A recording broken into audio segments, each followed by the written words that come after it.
नोएडा से एक बड़ी साइबर ठगी का खुलासा हुआ है। लैप्स बीमा पॉलिसी का पैसा वापस दिलाने के नाम पर लोगों से करोड़ों की ठगी।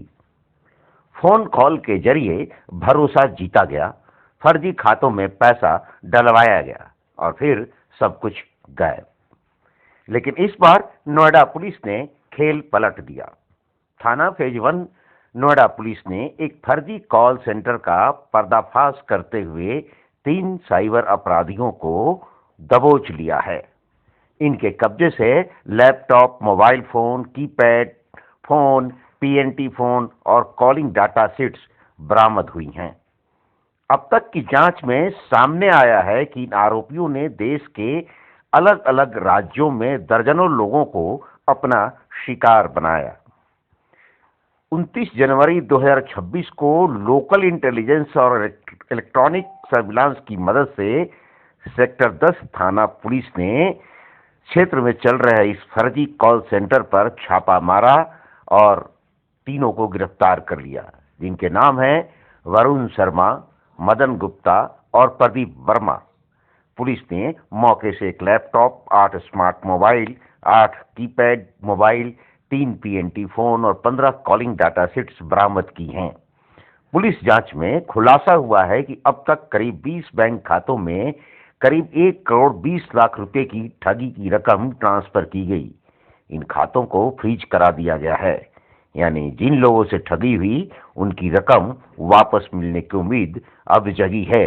सुनिए नोएडा की एडिशनल डीसीपी सब्बे गोयल क्या बताती हैं।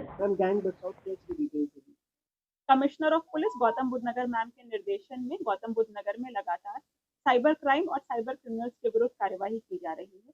इसी अभियान के तहत थाना फेज 1 पुलिस ने एक इंश्योरेंस स्कैम को बस्ट किया है और 3 आरोपियों को गिरफ्तार किया है। ये आरोपी लोगों से उनकी लैप्स बीमा पॉलिसी को रिन्यू कराने के नाम पर ठगी कर रहे थे।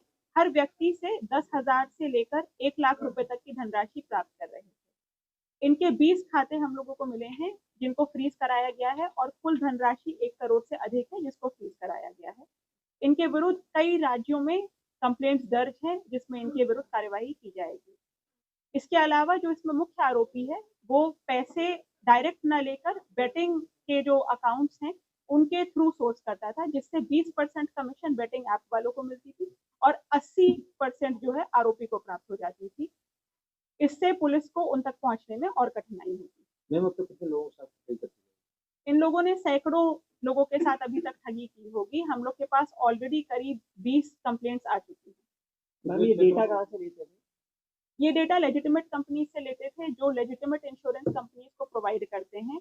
इन लोगों को 10,000 रुपए में 5,000 लोगों का डेटा मिलता था। जिस कंपनी ने इन लोगों को डेटा प्रोवाइड किया है उनके विरुद्ध हम लोग नोटिस जारी कर रहे हैं। कितने एरियो में हुआ है? ये सभी राज्यों में जो भारत के हैं हम लोगों को इसमें कंप्लेंट्स मिली हैं। तमिलनाडु, कर्नाटक, महाराष्ट्र आदि से हम लोग को कंप्लेंट्स मिली हैं और भी हम लोग जानकारी कर रहे हैं। पूछताछ में आरोपियों ने बताया कि वे लोगों को फोन कर लैप बीमा पॉलिसी, एलआईसी पॉलिसी और रियल एस्टेट इन्वेस्टमेंट का झांसा देते थे। कहते थे कि आपकी पॉलिसी जल्दी मैच्योर करवा देंगे और पूरा पैसा वापस भी दिला देंगे। इसके बदले 10,500 रुपए से लेकर 1 लाख रुपए तक इन्वेस्ट करवा लेते थे। गिरफ्तार आरोपी वरुण शर्मा 10,000 रुपए में करीब 5,000 लोगों का डाटा खरीदता था। इस डाटा को कंपनी के फर्जी कर्मचारियों में बांटा जाता था और फिर शुरू होता था कॉलिंग का खेल। लैपटॉप से बरामद डाटा शीट्स इस पूरे रैकेट की गवाही दे रही हैं। ठगी से मिले पैसों का इस्तेमाल ऑनलाइन क्रिकेट सट्टेबाजी में किया जाता था। 20% पर सट्टा अकाउंट खरीदा जाता और 80% रकम सीधे अपने बैंक खातों में जमा करा ली जाती थी। यही वजह है कि पुलिस अब इनके नेटवर्क की और गहराई से जांच कर रही है। इस गिरोह के खिलाफ देश के अलग अलग राज्यों में एनसीआरपी पोर्टल पर 20 से ज्यादा शिकायतें दर्ज हैं। नोएडा पुलिस ने लोगों से अपील की है कि किसी भी अनजान कॉल, बीमा या निवेश के नाम पर पैसे ट्रांसफर न करें।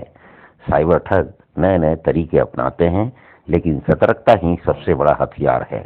नोएडा पुलिस की इस कार्रवाई ने एक बार फिर साबित कर दिया है कि अपराध चाहे जितना हाईटेक हो, कानून से बच नहीं सकता।